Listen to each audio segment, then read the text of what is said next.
podcast da semana, eu, André Carrano, elegemos os melhores de 2024, destaques da atual temporada que se encerra em 15 dias. Na contramão, é difícil imaginar um lutador que teve um 2024 pior do que o Vitor Petrino. Claro, teve muita gente demitida, forçada a se aposentar, etc. Mas tentando equilibrar a expectativa com o resultado, a situação do brasileiro é das piores. Por exemplo, Kron Gracie teve atuações ainda piores, mas a gente não esperava tanto dele assim. No caso do Petrino, em abril, o cara tava num céu de brigadeiro, com a moral da lua, se liga só. 26 aninhos, 4 vitórias dominantes dentro do maior evento do mundo e escalado para enfrentar um top 10 em casa, no Brasil, card principal. E esse top 10 era justamente o top 10 mais acessível. O Anthony Smith, 36 anos, menor, mais leve, 3 derrotas em 4 lutas. Petrino, que é um meio pesado gigante, um dos maiores da categoria, era simplesmente o grande favorito da noite. Lá na Stake.com, o Smith pagava 5-1. Soava até como sacanagem com o veterano, brutalmente nocauteado 2 meses e pouco antes pelo Khalil Rountree. Tipo, pô, mano, feio, o UFC arrancando o couro do malandro pra promover o garoto invicto. Dana White não tem coração. Pra quem não lembra, na época, a resenha não era nem se o Petrino seria o sucessor do Poatan, o cara que ocuparia o trono quando o índio envelhecesse. A resenha era se o Petrino vencendo o Smith e virando o 8º do ranking, chegaria a tempo pra fazer uma final 100% brasileira com o Poatan em 2025. E tinha entusiasta dizendo que ele seria favorito contra o Poatan. Não sei se ele consumiu todo esse oba-oba, deixou subir pra cabeça. Mas o que vimos foi o grande favorito da noite sendo finalizado em 2 minutos em pleno Rio de Janeiro. Beleza, Petrino lascou o joelho momentos antes da finalização, não conseguia pôr o pé esquerdo no chão, por isso entrou em queda atabalhoada e acabou na guilhotina. Ter uma lesão e ser apanhado faz parte da profissão, vai acontecer com qualquer um. A última semana ele falou bastante sobre a experiência, que classificou como merda acontece, uma noite ruim no escritório. E outra, há males que vêm para o bem. Às vezes o jovem fica confiante demais, uma derrota pode ser saudável, bota o pezinho no chão e tira o peso da invencibilidade. Sim, a pachecada que pintava o cara como campeão mundial ficou frustrada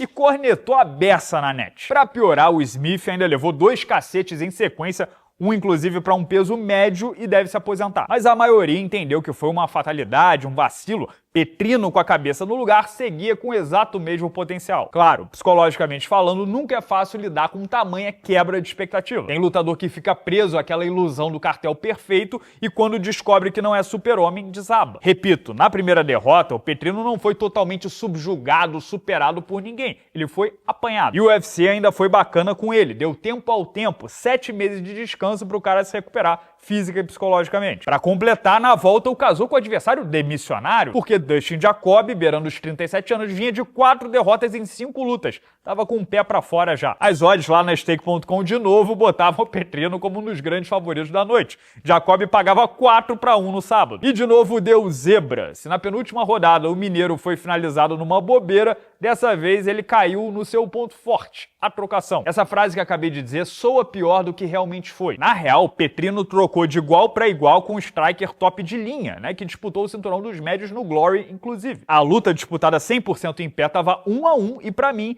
Petrino levava uma ligeira vantagem no terceiro round. Mas um direto de direita do americano no último minuto desligou o disjuntor e decretou o nocaute. Se a gente olhar para o copo meio cheio, foi isso. Petrino, de apenas 27 anos, trocou muito bem com um dos melhores strikers da categoria no papel. Já no copo meio vazio, primeiro temos o juro composto da frustração. Frustração em cima de frustração. 2 derrotas por interrupções quando era o franco favorito do card. A pressão do público agora só vai aumentar. Nas redes sociais vocês sabem como funciona. Virou chacota, espinafrada total. Aquele pessoal imediatista, infelizmente, chamando ele de Petrino Walker, Petrino Barão, Petrino Silva e por aí vai. É difícil lidar com isso, essa mudança brusca de rumo. Só elogio até abril e só crítica de lá pra cá. Considerem também que a maior cobrança de todas é da porta pra dentro. Ele mesmo e da própria equipe. E não tem jeito, quando um competidor profissional entende que hoje tá muito mais longe do que estava ontem, desanima, machuca. Do ponto de vista técnico, o que me frustrou mais foi o Petrino não conseguir quedar e manter o Dustin Jacob no chão. Desenvolveu um plano B até para pontuar e garantir o resultado, porque ainda que aquele direto de direita não tivesse entrado, o resultado não estava garantido. E Petrino, quase 10 anos mais jovem, muito maior e mais forte, faixa marrom de um grande professor como Cristiano Marcelo,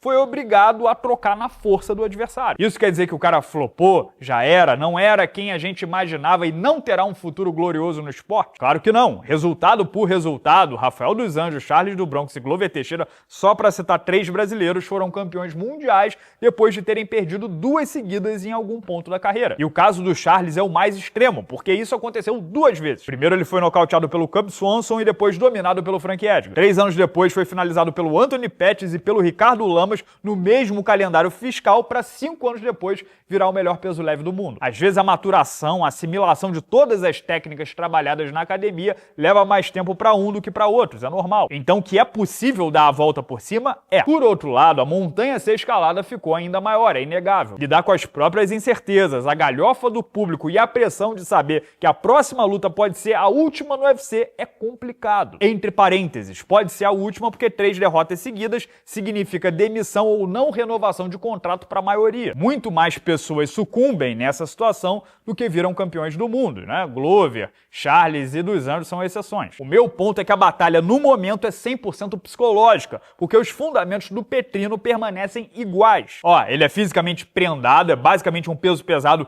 que alcança 93 quilos, é muito jovem, 10 anos mais jovem que o Poatan, tem grande margem para progressão e já consegue trocar nesse alto nível. Mas e aí, depois do nocaute vai ficar mais tímido, se acanhar? Essa é a batalha que começa hoje. Se vai boiar ou afundar, desmotivar ou correr atrás com mais fome do que nunca, depende do estado de espírito dele. Como sempre faço aqui no canal, torço pelo atleta e desejo a volta por cima. Seria uma pena enorme com tantos predicados ficar pelo caminho assim. Mas claro, esse é apenas o meu ponto de vista, os meus 2 centavos, o que vocês acharam sobre a derrota do Vitor Petrino no último sábado? Comenta aqui e livremente na caixa de comentários abaixo. Se puder deixar o like também, ajuda muito o Sexto Round com o algoritmo aqui do YouTube. E não perde, claro, o podcast dessa semana que rolou o Sexto Round Awards. Eu, André e Carrano decidimos os melhores de 2024, várias categorias diferentes e tal, sempre aquela galhofa, aquele humor de sempre. Clica no link aqui do lado e confere. Grande abraço a todos, obrigado pela audiência de sempre